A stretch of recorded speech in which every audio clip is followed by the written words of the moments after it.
Tudo começou em setembro de 2018, quando eu fiz a tradução completa de um documentário do Nisargadatta Maharaj, chamado Raios do Absoluto. Eu levei 3 dias para fazer a tradução completa do documentário e enviei para o autor do filme original. Mas as legendas nunca foram aprovadas. Como eu queria muito compartilhar aquele documentário com os meus amigos e disponibilizar ele para todos aqueles que falam português e não têm familiaridade com a língua inglesa, eu fiz o upload do filme legendado no meu próprio canal. Mas então, o YouTube derrubou meu vídeo e me puniu com um strike por ter postado um vídeo com direitos autorais protegidos. Para quem não sabe o que é um strike, é uma espécie de advertência do YouTube por ter postado conteúdo fora dos termos de uso. E o acúmulo de advertências pode derrubar o seu canal para sempre. Para poder ativar o meu canal de novo, eu fui obrigado a passar por um curso sobre direitos autorais do próprio YouTube, onde ele te notifica sobre a punição recebida e te explica sobre como é feio copiar o conteúdo alheio. Que para evitar isso, você poderia, por exemplo, criar o seu próprio conteúdo. E foi aí que eu pensei, por que não? Já que eu não consigo compartilhar o documentário de outra pessoa, eu posso fazer o meu próprio documentário sobre o grande Nisargadatta Maharaj. Eu só queria deixar claro que eu não guardo nenhum tipo de ressentimento com os criadores do vídeo, que me rendeu um strike do YouTube. E eu fortemente recomendo o documentário deles para quem entende inglês. Eu inclusive deixo na descrição do vídeo o link para o documentário que eu mencionei aqui. Eles fizeram um trabalho primoroso e fantástico, e merecem o devido crédito. Eu também acredito que eles têm todo o direito de remover sim algum vídeo que eles considerem que infringiu o direito autoral deles. Afinal, eles tiveram um super trabalho para criar todo o documentário e ainda disponibilizaram de graça para todo mundo. Eu enviei um e-mail para o responsável pelo canal com o arquivo da tradução para que ele mesmo coloque-o no vídeo, caso ele queira. Até agora eu não obtive resposta, mas vamos torcer para que ele aceite e a gente tenha aquele documentário em português também. Mas enfim, graças ao strike, surgiu em mim a vontade de criar um documentário original, em português, sobre o Nisargadatta. E foi assim que surgiu o projeto. Nisargadatta Maharaj. Eu sou anterior a tudo. Maharaj é apenas um título, não um nome. Significa grande rei espiritual. Por isso, existem vários Maharajas. Nós vamos destacar o grande Nisargadatta Maharaj. Um homem comum, que vivia em Bombay, era casado e tinha 4 filhos. Em sua vida como pai de família, ainda com o seu nome de nascença de Maruti, passou a maior parte da sua vida sendo dono de uma cadeia de 8 lojas que vendiam cigarro enrolado em folha.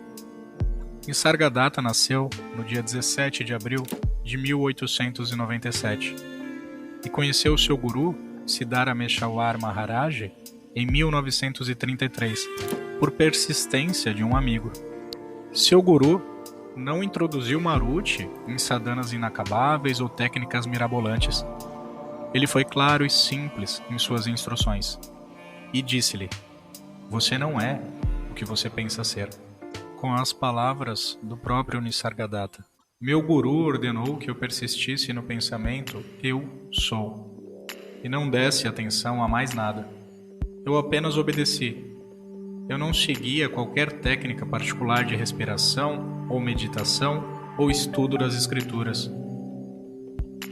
Independente do que acontecia, eu retirava minha atenção daquilo e voltava-me para o sentimento "eu sou." Pode parecer simples. Minha única razão para fazer isso foi porque meu guru me orientou a fazê-lo. Enfim, deu certo. Ainda com essa simples instrução em mente, Nisargadatta saiu em peregrinação pela Índia, procurando respostas aos seus conflitos internos, em 1937. Mas durante a sua jornada, um colega persuadiu-o a voltar para sua família, convencendo Nisargadatta que a realização não é conquistada apenas por aqueles que abandonam tudo, e que o melhor lugar para ele era ao lado de sua família, onde ele poderia continuar suas práticas de autoinvestigação sem abrir mão da sua vida cotidiana. Então, finalmente, ele obteve a realização suprema em 1938, aos 41 anos de idade, no caminho de volta para sua casa em Mumbai. Apenas 5 anos após as instruções de seu guru terem sido plantadas em seu coração, como sementes prontas para darem origem a uma bela árvore, Murat, o vendedor de cigarros, agora era Nisargadatta Maharaj, aquilo. Meu guru me disse: volte ao estado de puro ser, onde o eu sou ainda é puro, antes de ser contaminado pelo eu sou isto ou eu sou aquilo. Você carrega um fardo chamado falsa identificação. Abandone isso. Meu guru disse: acredite em mim. Estou lhe dizendo, você é divino. Tome isso como sendo a verdade absoluta. A sua alegria é divina, e o seu sofrimento é igualmente divino. Tudo vem de Deus. Lembre-se sempre disso. Você é Deus. Sua vontade é a única feita. Eu acreditei nele e logo percebi quão maravilhosamente verdadeiras e precisas eram suas palavras. Eu não condicionei minha mente pensando: eu sou Deus, eu sou infinito, estou além de tudo. Eu simplesmente segui sua instrução, que era focar minha mente no puro ser, eu sou, e permanecer ali. Eu costumava me sentar por horas a fio, com nada em minha mente além do senso de eu sou, e não tardou para que a paz, a alegria e o amor universal se tornassem meu estado natural. Tudo desapareceu naquele estado, eu, meu guru, a vida que eu vivia, o mundo ao meu redor. Apenas a paz restou, um silêncio incomensurável.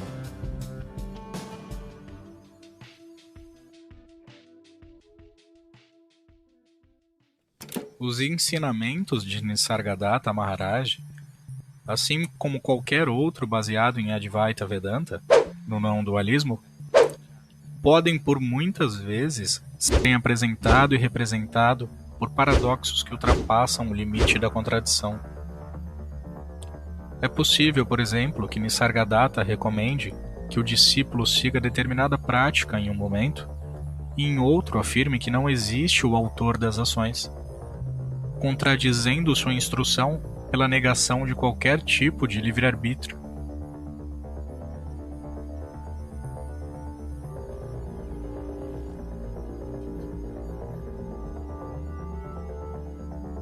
Num outro momento, Nisargadatta pode aconselhar sobre o relacionamento do discípulo em relação a outras pessoas, e em seguida afirmar a inexistência de outros seres, externos à percepção pessoal do eu. É preciso que se entenda que é impossível definir o absoluto através do relativo. O que Nisargadatta faz, como qualquer outro mestre anterior ou posterior a ele, fez e poderá fazer, é tentar te deixar o mais próximo possível da compreensão do estado absoluto, sem nunca te levar finalmente até ele. Qualquer tentativa de explicar o absoluto sempre será feita de maneira defeituosa, pelo autor do ensinamento e compreendido de maneira defeituosa pela mente confusa do discípulo. Como Maharaj costumava dizer, qualquer acúmulo de conhecimento é falso, pois a sua verdadeira natureza é anterior ao intelecto. A compreensão do absoluto reside num caminho estreito, num ponto exato de equilíbrio onde o paradoxal se encontra com o eterno presente, desfazendo qualquer contradição e revelando o verdadeiro eu por trás de toda manifestação. Portanto, não espere conseguir compreensão lógica dos ensinamentos de não-dualidade. Qualquer acúmulo de conhecimento lógico é posterior ao eu, e dessa forma deve ser abandonado, para que o absoluto seja compreendido. O conhecimento lógico só pode ser utilizado até certo ponto, onde existirá o conflito entre o lógico e o verdadeiro eu, gerando confusão no discípulo. Após esse ponto, o discípulo está por conta própria e deve encontrar o verdadeiro caminho estreito que leva ao senso de eu sou, até que até mesmo este tenha desaparecido, restando apenas o silêncio, que é anterior à mente, anterior ao Atman, anterior à consciência e até mesmo anterior a Brahman. Este confronto com a confusão interior pode ser visto, por exemplo, no encontro de Jesus com o diabo no deserto e no último teste de Mara contra Siddhartha, o Buda, debaixo da figueira. Não espere compreender o absoluto com a mente objetiva, pois ela em si, junto com a consciência e o buscador, são parte da ilusão.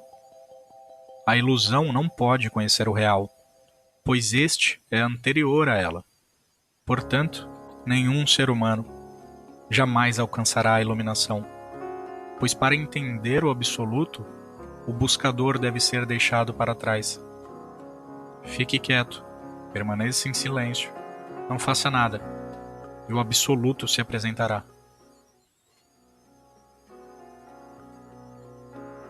Não se empolgue com qualquer tipo de conceitualização da iluminação, porque você, provavelmente, não vai estar presente na sua própria iluminação.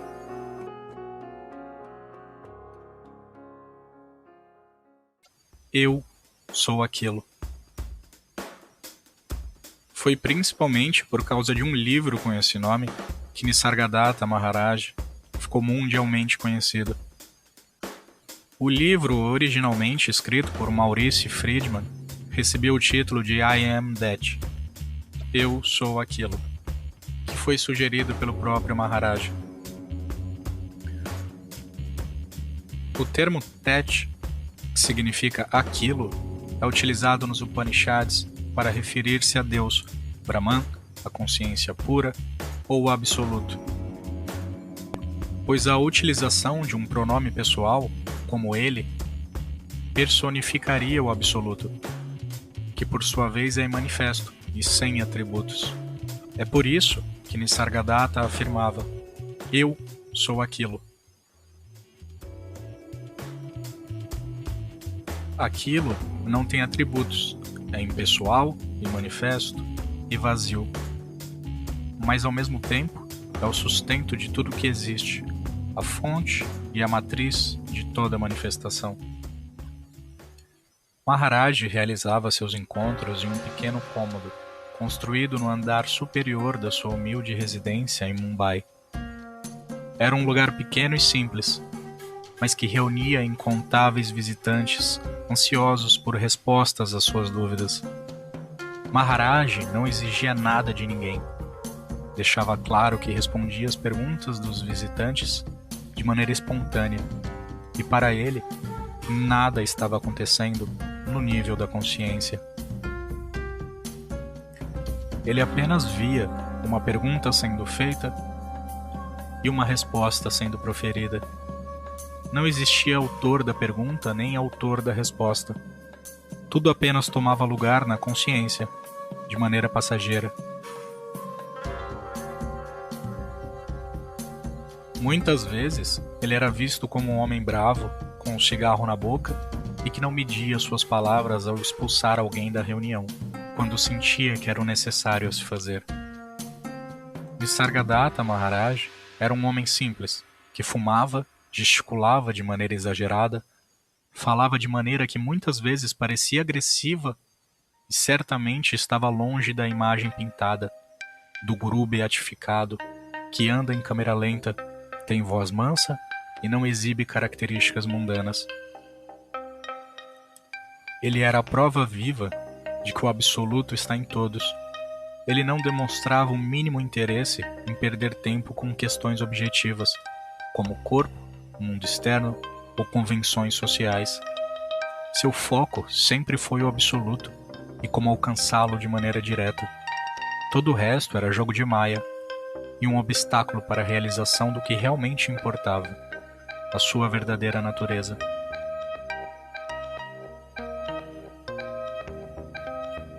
Nisargadatta Maharaj falava através da sua própria experiência direta. Ele não era o pregador de algum tipo de livro sagrado específico. Ele retirava seus ensinamentos de sua própria experiência. Sua voz surgia do próprio vazio. Observe seu pensamento como você observa o tráfego na rua. As pessoas vêm e vão.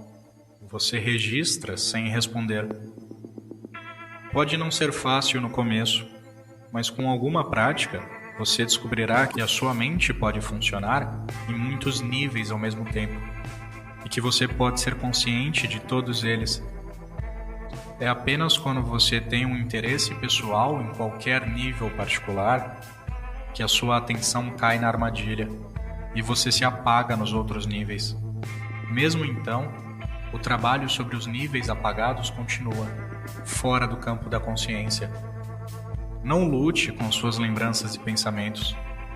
Tente apenas incluir no seu campo de atenção as outras questões mais importantes, como: quem sou eu? Como aconteceu que eu nasci?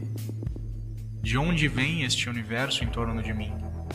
O que é real e o que é momentâneo?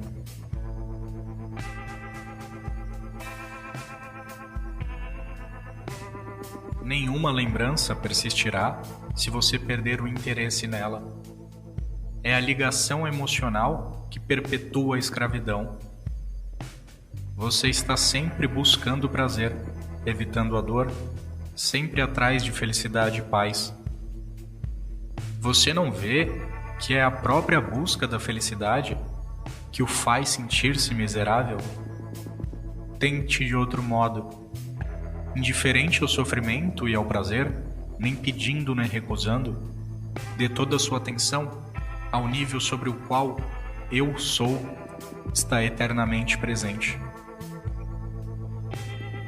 Logo você compreenderá que a paz e a felicidade estão em sua própria natureza, e o que perturba é apenas buscá-la através de canais particulares.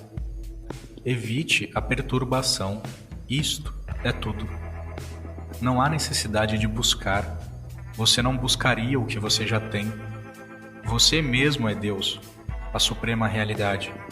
Para começar, confie em mim. Confie no Mestre.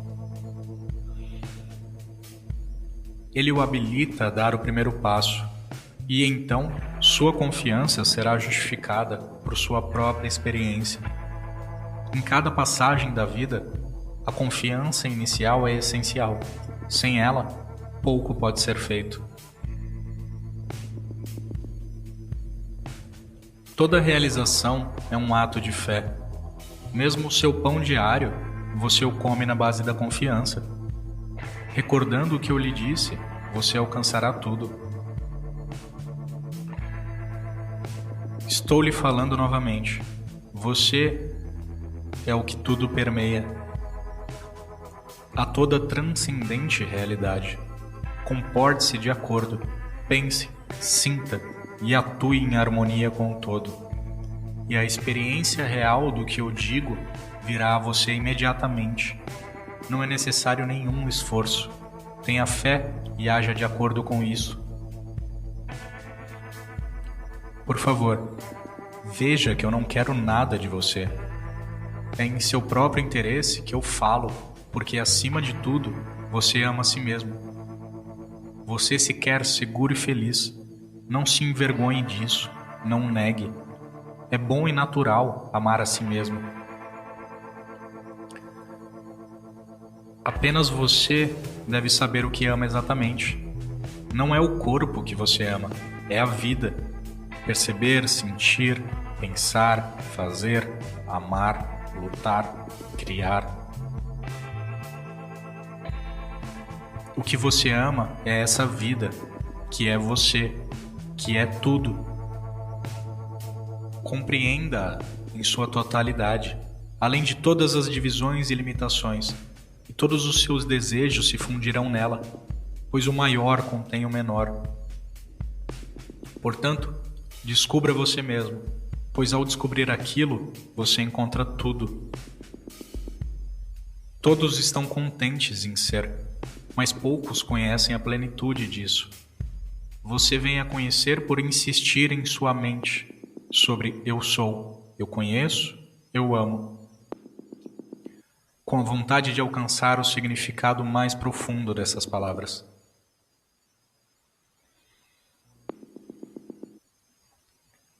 Apenas com essa única resposta de Nisargadatta Maharaj, poderíamos encerrar esse filme. Esta é apenas uma das milhares de respostas proferidas por Maharaj durante os seus encontros com os discípulos entre os anos em que permaneciam entre nós. Somente o livro de Friedman, que captura uma parcela destes encontros, contém mais de 101 encontros, cada um com dezenas de perguntas e respostas. É inegável a compreensão majestosa de Maharaj sobre a vida e seus mistérios, e um claro indicador de que a fonte pelo qual ele se expressava era o absoluto.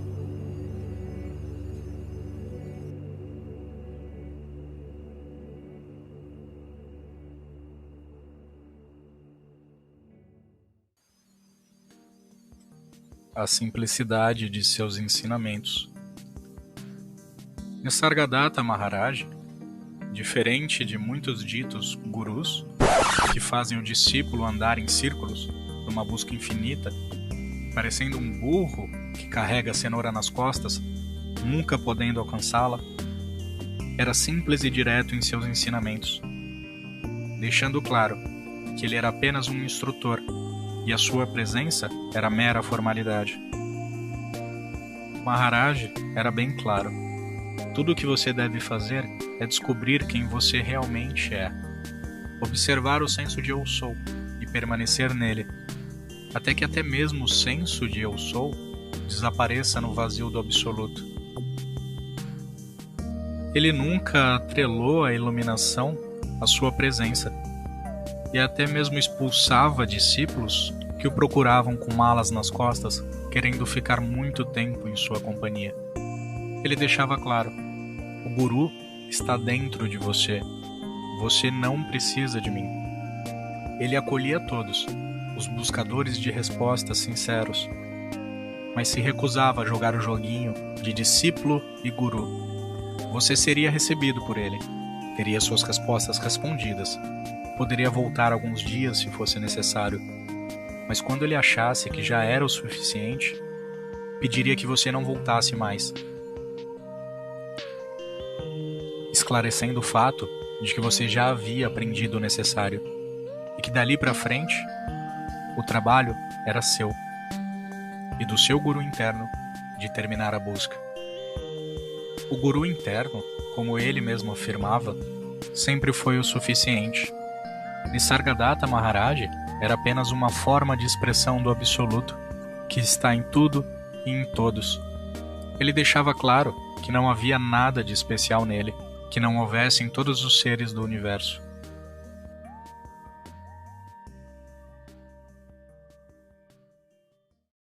A rendição é uma sadhana muito boa e efetiva por si mesmo, mas devemos entender claramente o que a rendição significa realmente, embora este seja um tema à parte em si mesmo. Você está ciente que Rama, embora um príncipe de nascimento, não foi mais do que um ser humano comum como você, e que ele não se converteu em Deus até ser devidamente iniciado e instruído no conhecimento pelo sábio Vasista? E qual foi o ensinamento que Vasista transmitiu ao jovem Rama? Não foi o Atma Jnana, o conhecimento do ser, o conhecimento da nossa verdadeira natureza?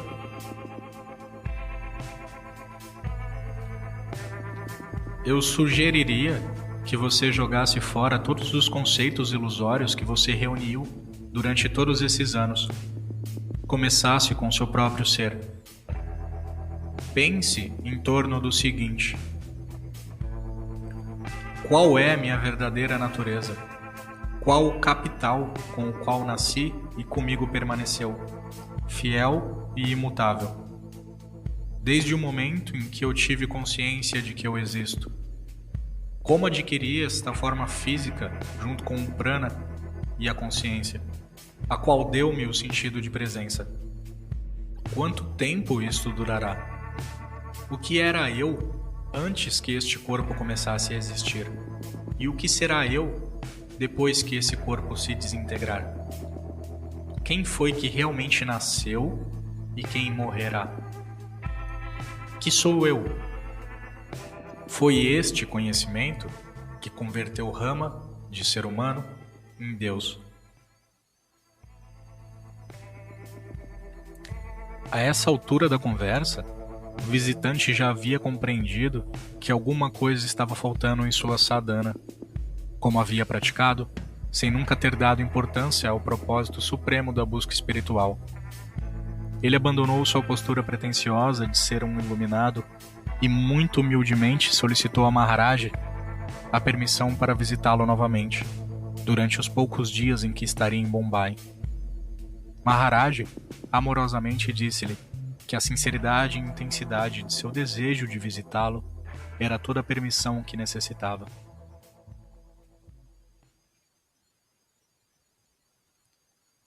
Você já é aquilo que você buscava. Nisargadatta Maharaj deixava claro a futilidade dos exercícios e métodos exigidos pela maioria dos mestres espirituais. Mas, paradoxalmente, muito desta perda de tempo foi necessária para nos direcionarmos para a verdadeira fonte, através de uma sequência aleatória de causas e eventos. Então, nós caímos em mais uma daquelas contradições que eu alertei no início do filme. Nisargadatta Maharaj existiu de maneira espontânea e incausada. Não existia autor em suas ações, nem em seus ensinamentos. Eu não sou o autor deste filme, e você não escolheu assistir ele por vontade própria. Esse filme só existe, pois você existe para assistir ele. Nisargadatta Maharaj só existiu, pois esse filme está sendo feito. E você está assistindo esse filme, pois existiu Nisargadatta Maharaj, que não era o autor das suas ações. Ações essas que deram origem a esse filme, que foi assistido por você. Tudo é um grande teatro, um filme cósmico. E a única coisa que você pode fazer é assistir e aproveitar. Nem eu, nem você, nem Nisargadatta Maharaj somos autor de nenhuma dessas ações.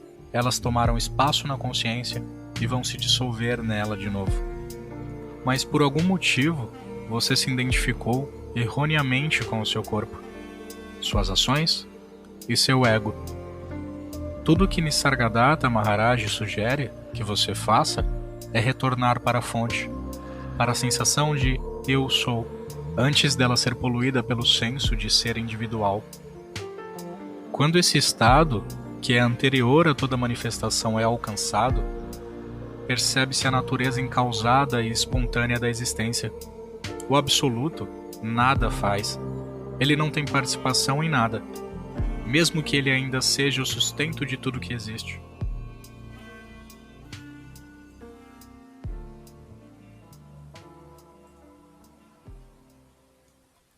Um casal europeu visitou Maharaj por uma semana. Marido e esposa estiveram interessados na metafísica vedântica por muitos anos e tinham estudado profundamente o assunto. Havia neles, contudo, um toque de cansaço, quase de frustração. Em seus pontos de vista e comportamento geral, o qual mostrava claramente o que foi posteriormente confirmado. Eles não tinham nenhuma compreensão clara da verdade a despeito da assídua busca por um longo período de tempo, durante o qual tinham viajado intensamente, e tinham buscado orientação de numerosos gurus, mas sem sucesso. Agora, estavam talvez perguntando-se se iam para outro exercício de futilidade e para mais frustração. Depois de terem fornecido as informações sobre seus fundamentos em resposta às perguntas habituais de Maharaj, sentaram-se com indiferença. Maharaj olhou para eles por poucos momentos e disse: "Por favor, entendam que eu não tenho nada para dar a vocês. Tudo que eu faço é pôr diante de vocês um espelho espiritual para mostrar sua verdadeira natureza. Se o significado do que eu digo for entendido claramente, intuitivamente, não apenas de forma verbal, e aceito com a mais profunda convicção e a mais urgente rapidez, não será mais necessário nenhum conhecimento. Esse entendimento não é uma questão de tempo. De fato, é anterior ao conceito de tempo. E quando ele acontece, acontece repentinamente, quase como um choque de compreensão atemporal. Efetivamente, isso significa uma repentina cessação do processo de duração. Uma fração de segundo em que o funcionamento do próprio processo de tempo é suspenso.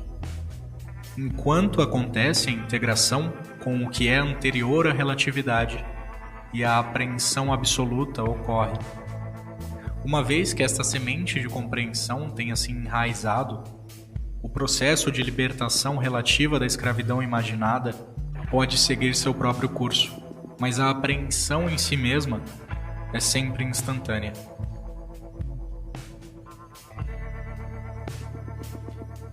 A palavra-chave no processo de entendimento do que eu digo é espontaneidade.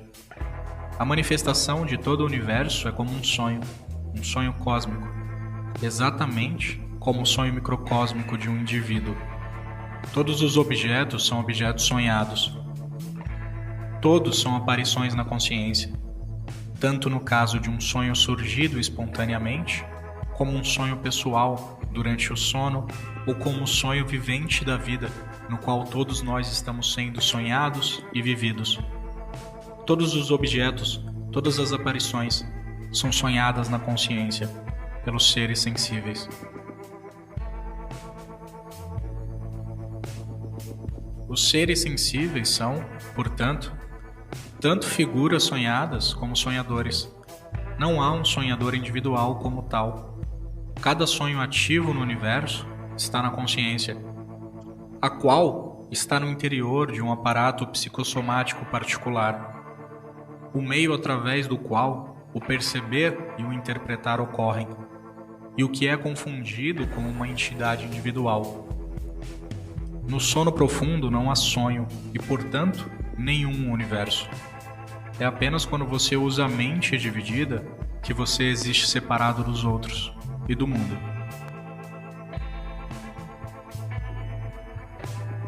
Você não tem controle sobre os objetos em seu sonho pessoal, incluindo o objeto que você é em seu sonho. Tudo é espontâneo, e ainda assim, cada um dos objetos em seu sonho pessoal não é senão você. No sonho, que é a vida, também, todos os objetos, todos os indivíduos, mesmo se são opostos um ao outro no sonho, podem apenas ser o que você é. Todo funcionamento, toda ação na vida, portanto, pode ser apenas ação espontânea, pois não há nenhuma entidade a realizar qualquer ação. Você é, eu sou, o funcionamento, o sonho, a dança cósmica de Shiva.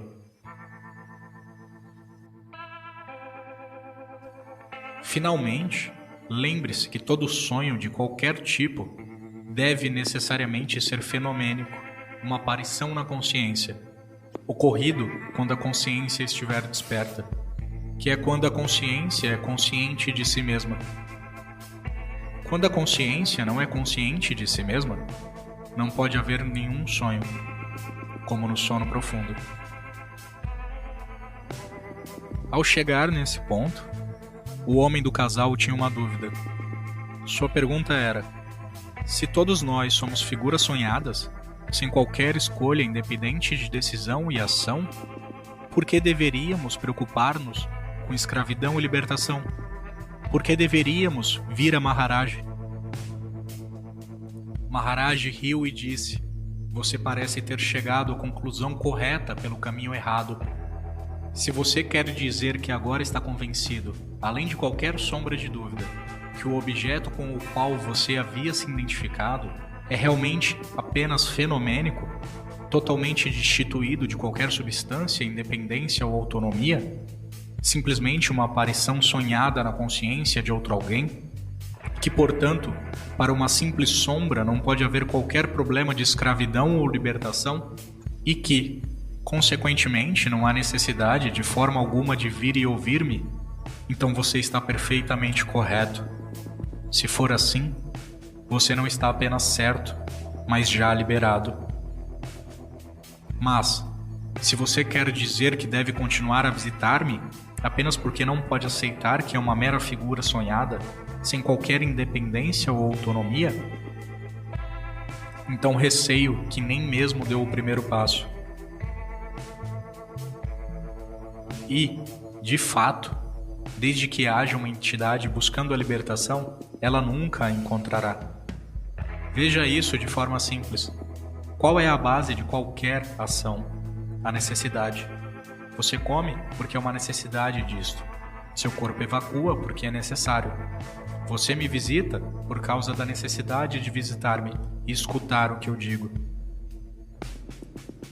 Quando há necessidade, a ação se segue espontaneamente, sem qualquer intervenção de qualquer agente. Quem sente a necessidade?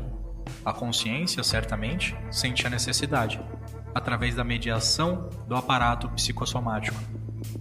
Se você pensar que é este aparato, não é este o caso de identidade errada, assumindo a carga da escravidão e buscando a libertação? Mas na realidade, o que pergunta, o buscador, é o buscado. Uma calma absoluta reinou na salinha, enquanto todos ponderavam sobre o que Maharaj havia dito. O casal visitante sentou com os olhos fechados, esquecidos dos arredores, enquanto os demais visitantes, gradualmente, saíam. Uma outra manhã, Maharaj sentou-se inclinado em sua cama, com os olhos fechados. Os visitantes tinham chegado um por um e sentado quietamente. Ao verem o mestre descansando, sentaram-se em meditação, com os olhos também fechados. É surpreendente como é fácil entrar no estado de jejum da mente, na presença do mestre. Repentinamente, Maharaj começou a falar, embora com a voz fraca. Vocês, pessoas, vêm aqui desejando algo. O que vocês querem pode ser conhecimento com C maiúsculo, a mais alta verdade. Todavia, vocês querem alguma coisa. A maioria de vocês tem vindo aqui há bastante tempo. Por quê? Se tivessem tido a percepção do que tenho dito, vocês deveriam ter parado de vir há muito tempo. Mas o que realmente aconteceu é que vocês vêm aqui dia após dia, identificados como seres individuais, homem ou mulher, com diversas pessoas e coisas que vocês chamam minhas. Pensam também que vêm aqui por vontade própria, para ver outro indivíduo, um guru, que vocês esperam lhes dará a libertação da escravidão. Vocês não percebem o quão ridículo é isso?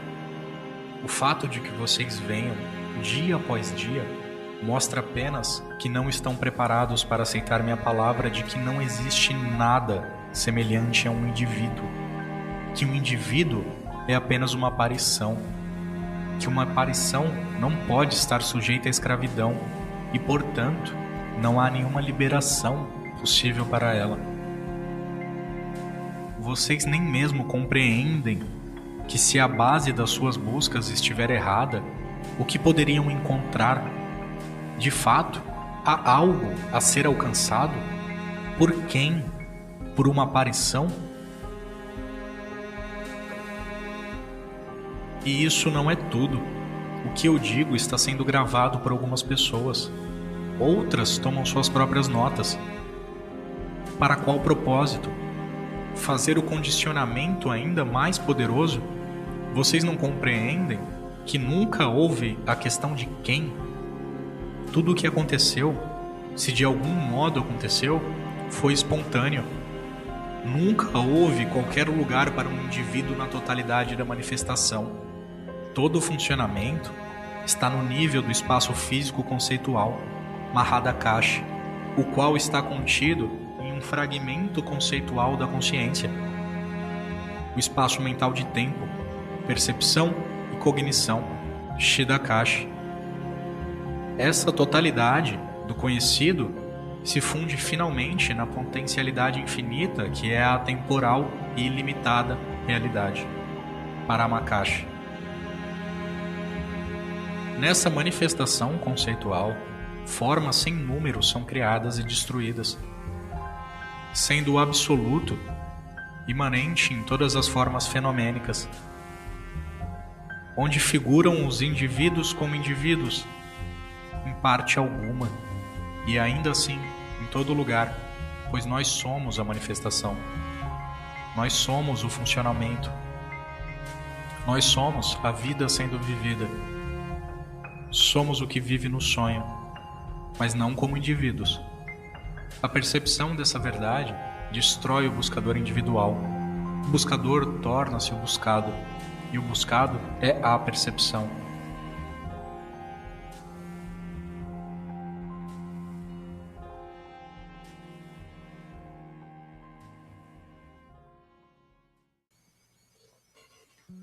O pináculo dos ensinamentos de Nisargadatta Maharaj. Nisargadatta Maharaj nunca foi autor de nenhum tipo de manual ou livro sagrado de como atingir a libertação. Todos os livros disponíveis foram escritos por discípulos, admiradores ou pessoas próximas a ele. Ele sempre deixou claro que suas respostas durante as sessões eram exclusivas para quem fez a pergunta. Ou seja, ele poderia responder de maneira diferente a mesma pergunta, dependendo de quem a fazia. Por isso, existia um receio em Nisargadatta Maharaj de que suas mensagens fossem mal interpretadas e compreendidas por aqueles que lessem o livro de Friedman, Eu Sou Aquilo, ou qualquer outro livro produzido posteriormente, e que interpretassem como se fosse um manual ou um livro de instruções. Ele deixava claro, aquelas respostas foram dadas para aquelas pessoas, naquele determinado momento e exclusivamente para elas. Mas alguns de seus ensinamentos podem ser considerados como universais e são a base da sua expressão como consciência absoluta. A seguir, eu passo as instruções que ele sempre repetia para quase todos os visitantes e utilizava como base para apresentar a realidade para aqueles que a buscavam. Busque o senso de Eu Sou e vá além dele. Maharaj sempre iniciava questionando o visitante sobre quem ele achava que era, como entidade, e depois fazia a seguinte colocação: você já foi um bebê, sem desejos, noções e que mal sabia da própria existência. Depois você se tornou um jovem e diferenciou você dos outros e do mundo externo. Foi um adolescente, cheio de energia, que achava que podia mudar o mundo. Se tornou um adulto confuso e talvez um dia será um idoso cansado, temeroso da morte. Qual destes eus é você? Não é claro que existiram vários eus durante essas transições? Qual destes eus é o real e qual é o falso? Essa questão sempre levava à mesma conclusão. O eu é apenas o senso de existir, o eu sou, que habita em todos os seres sencientes. Assim que você encontra esse senso de eu sou e percebe que você o tempo inteiro era ele, é iniciado a investigação do senso. O que existia antes do senso de eu sou? Maharaj afirmava que existem 3 aspectos do eu: Avyakta, Vyakta e Vyakti. Avyakta é o aspecto impessoal, o puro ser. o absoluto. Vyakta é o aspecto suprapessoal, o senso de eu sou. Vyakta é o aspecto pessoal, o ego. O seu funcionamento é simples. Originalmente, todos nós somos avyakta, o aspecto impessoal, não manifestado, sem qualidades ou atributos. De maneira inadvertida, incausada e espontânea, um instrumento psicomático é trazido à existência, o seu corpo físico, por exemplo. Esse corpo físico reflete o absoluto e suas potencialidades, como uma gota de água refletiria o sol. Esse reflexo é chamado de Vyakta, o senso de eu sou. Ainda suprapessoal, sem identificação de individualidade. Esse é o estado de um recém-nascido, ou de uma pessoa realizada.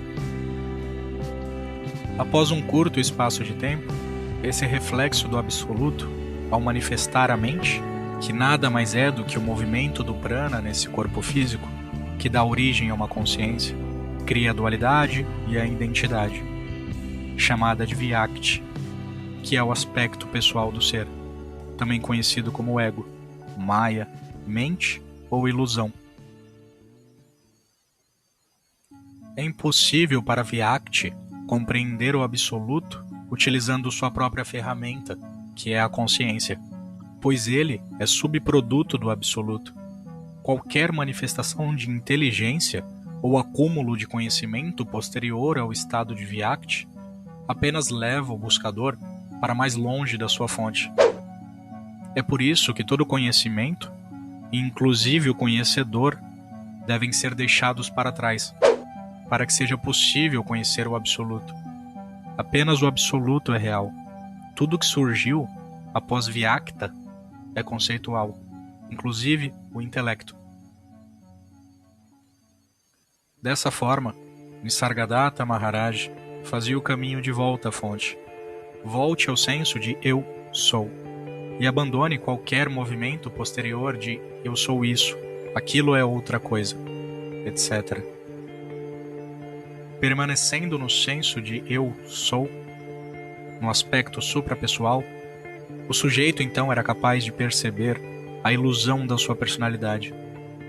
E apenas com a interrupção do processo mental, do movimento do prana na consciência, o avyakta é percebido, como sempre presente no aqui e agora. Aqui, pois não tem espaço, e agora, pois não compreende a noção de tempo. O buscador é visto como falso, junto com todo mundo. Após a compreensão do aspecto avyakta, anterior ao senso de eu sou, o buscador desaparece, junto com a sua questão. Não existe método, não existe objetivo. A iluminação seria o próprio silêncio. Mas se pudéssemos tentar aproximar em palavras, seria a ausência de sujeito, de dúvida, de busca ou de conceitos. O tempo inteiro, o mundo era apenas uma projeção da consciência, que é um reflexo do absoluto. Não importa quantas consciências surjam, não importa se todas as consciências sejam esmagadas e destruídas, o reflexo nunca atinge a verdadeira fonte. Você pode remover todas as gotas de água de uma folha, apagando todos os reflexos que elas continham, mas o sol não é afetado e estará pronto para iluminar outras superfícies que estejam dispostas a refleti-lo. A resposta para todos os problemas parece tão simplória que para muitos ainda é difícil de se assimilar. O estado supremo é o estado sem atributos e, portanto, sem defeitos. É o próprio vazio, a vacuidade. O potencial de toda manifestação ainda imanifestada. Sem movimento de prana, sem consciência, sem tempo e espaço. É simplesmente a existência, independente do eu e do sou. É o puro testemunhar. E o que eu faço após compreender isso? Se a mensagem realmente fosse compreendida, essa pergunta nunca surgiria, pois não existe ninguém que precise fazer nada. Tudo continuará seu rumo de maneira espontânea.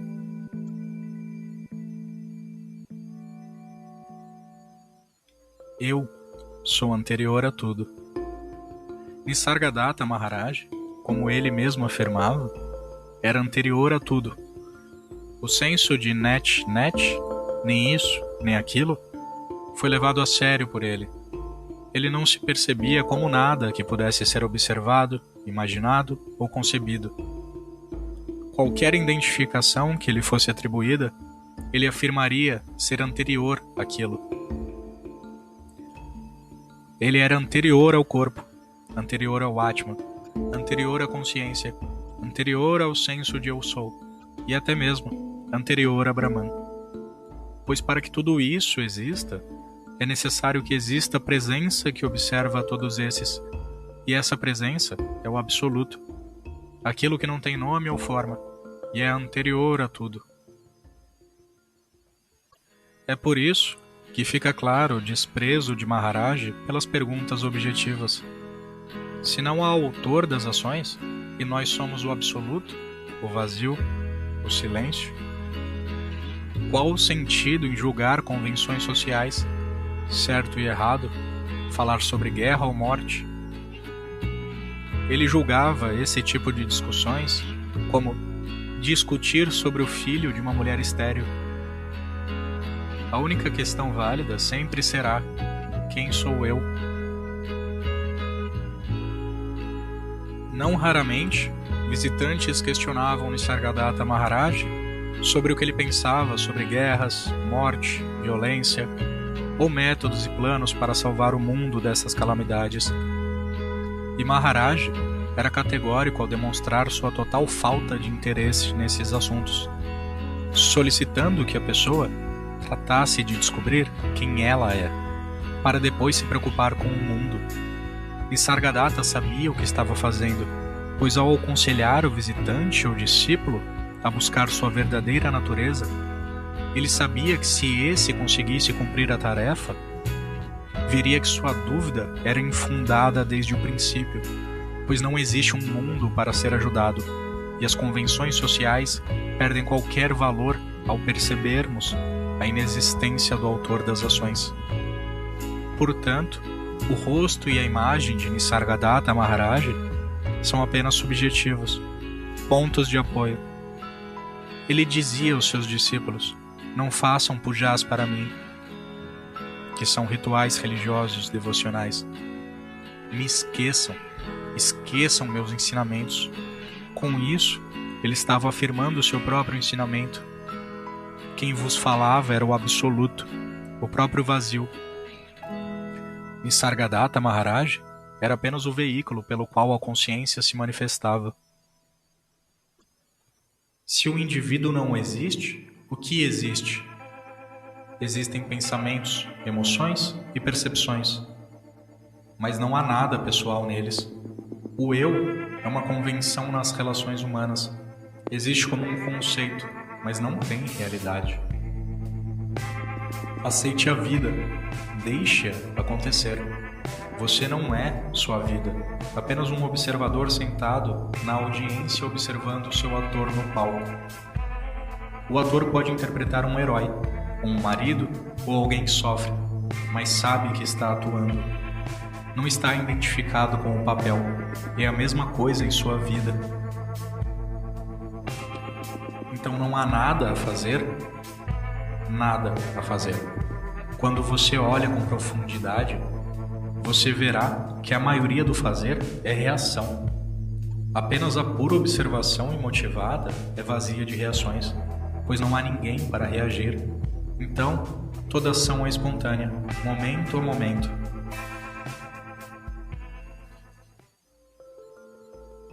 Seu ensinamento foi simples e de fácil compreensão. Não existe libertação, pois você nunca esteve preso. Quando o buscador dissolver-se no sentido de eu sou, restando apenas o absoluto, que é anterior a qualquer manifestação, a verdade pode ser compreendida, e a ausência de ação traz consigo a verdadeira liberdade e compreensão. Esse estado é anterior ao aparecimento da existência. É anterior ou além da existência e não existência. Eu prevaleço nesse estado que existe antes da chegada da existência. Com o surgimento do estado de despertar, o mundo inteiro manifestou-se. Por causa da minha existência, o meu mundo manifestou-se. Isso também é observado por aquele estado que é anterior à existência. Nisargadatta Maharaj morreu no dia 8 de setembro de 1981. Mas lembre-se, ele nunca veio à existência e nunca deixou de existir. Ele é você, eu, Krishna, Shiva, Brahman e até mesmo anterior a tudo isso. Lembre-se, Nisargadatta Maharaj só existe pois você existe para assistir esse filme, que foi feito por mim, que estou também entrelaçado nesse emaranhado de relações kármicas, e não tenho autoria nenhuma nas minhas ações. Você não teve escolha em assistir esse filme. Você não tem escolha se gostou ou não dele. E nem do que você irá fazer a seguir, quando esse filme terminar. A única coisa que você pode fazer é lembrar-se que você também é anterior a tudo, e simplesmente assistir essa aparência que surgiu na consciência universal. Você é anterior a tudo. Você é a fonte e o sustento de toda existência. Você é aquilo.